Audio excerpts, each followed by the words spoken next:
Sometimes a song expresses an idea that resonates in the human heart across time, cultures, and social experiences. Humans, at some point in their lives, look at current events and ask themselves, can this really be happening? I don't feel like I belong here. Is this all there is?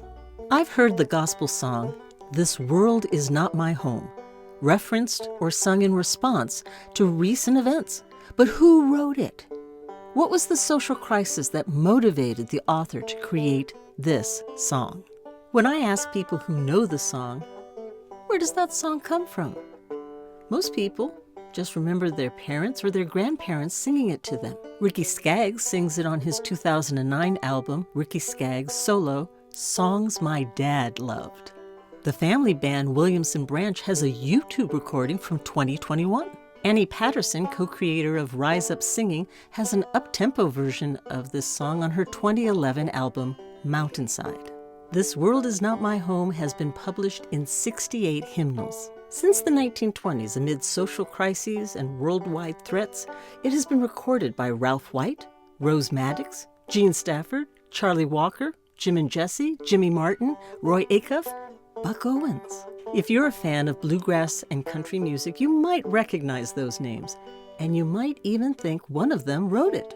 But you'd be wrong. Perhaps the most iconic recording was by country western great Gentleman Jim Reeves in 1962, just before the Cuban Missile Crisis in October of that year, and 2 years before his fatal plane crash. This World Is Not My Home is often called a Jim Reeves song on social media, even with slight variations in the title. Can't Feel at Home in the World was recorded by Hank Thompson in 1950, and This World Is Not My Home was recorded by Claude Sharp and Old Hickory Singers after World War II in 1946. The song at that time was most often credited to Albert E. Brumley. Albert E. Brumley was a prolific hymn writer and gospel song composer who founded a generational legacy in gospel music. But he didn't write This World Is Not My Home. In 1937, at the age of 32, Brumley was working as a staff composer, arranger for the Stamps Baxter Company, and he took the popular hit Can't Feel at Home and gave it a jazzier, swingier tempo and slightly varied the melody and words. His arrangement, called This World Is Not My Home, appeared in Virgil O. Stamps' radio song album. The collection was registered by the Stamps Baxter Company for copyright on September 1st, 1937, with credit for the arrangement going to Albert E. Brumley. But where did Albert E. Brumley find the song? Having dug down this far, we need to take a breather and have a historical note. Before 1900, phonographs and phonograph records were something only the wealthy could afford. At the turn of the 20th century, records became much more affordable, and a whole new music industry developed. Racial segregation of retail stores at that time meant that, for the most part, the music industry marketed blues, jazz, spirituals, and gospel music to black audiences, and old-time, hillbilly, bluegrass, country, and gospel music to white audiences. When radio became the big thing in the 1920s, there were black radio stations and white radio stations. As the music industry grew, there was discrimination against black performers getting royalties and residuals, and white musicians were sometimes unscrupulous about claiming credit for songs that they had simply heard. But what the industry couldn't do was segregate the radio waves. The average person could listen to whatever broadcasts they wanted, blissfully unaware of the copyright scandals going on. And the music that was popular with both white and black audiences was gospel. The Carter family are considered the first family of bluegrass music. Alvin Pleasant Carter, known as A.P. Carter, along with his wife Sarah and Sarah's cousin Maybelle, sang and played music in Mesa Spring, Virginia. In 1927, the Carter family auditioned for the Victor Talking Machine Company in Bristol, Tennessee. Talent scout Ralph Peer liked their sound and signed the family to a recording contract. Peer then urged A.P. Carter to find more uncopyrighted songs that they could get the royalties for. Woohoo! A.P. had a quest. He'd go 90 miles into the Appalachian Hills if he heard that someone had an uncopyrighted song.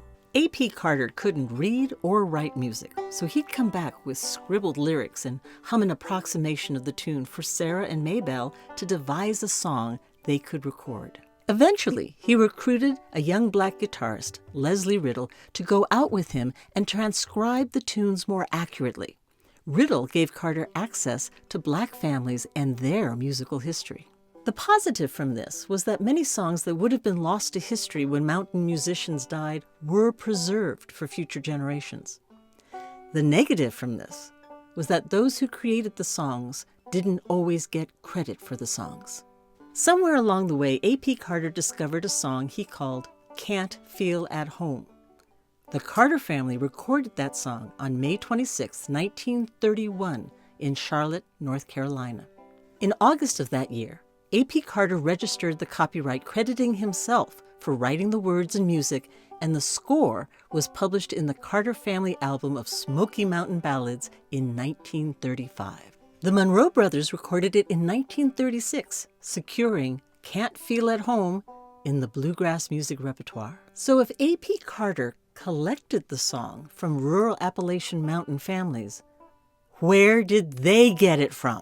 On the 19th of December, 1927, in Chicago, Illinois, a black performer named Jessie May Hill released a song, "I Can't Feel at Home," on OK Records.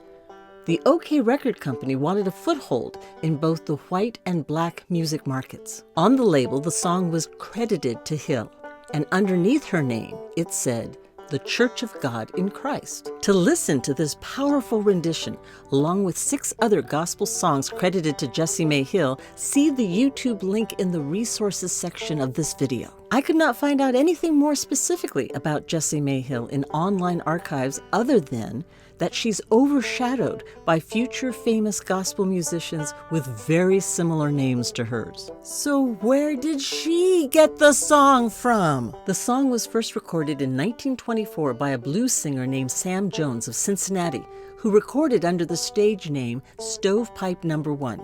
He recorded "Lord, Don't You Know I Have No Friend Like You" on the 19th of August, 1924 in New York City for Columbia Records. According to Hymnology Archive, the first known printing was just text in Joyful Meeting in Glory Songbook No. 1 in 1919. Sam Jones uses verses very similar to the first known publication. Where the author's name usually goes, it just reads, "Selected by Evangelist Bertha Davis," and gives an address. This early version contained 5 verses and a chorus.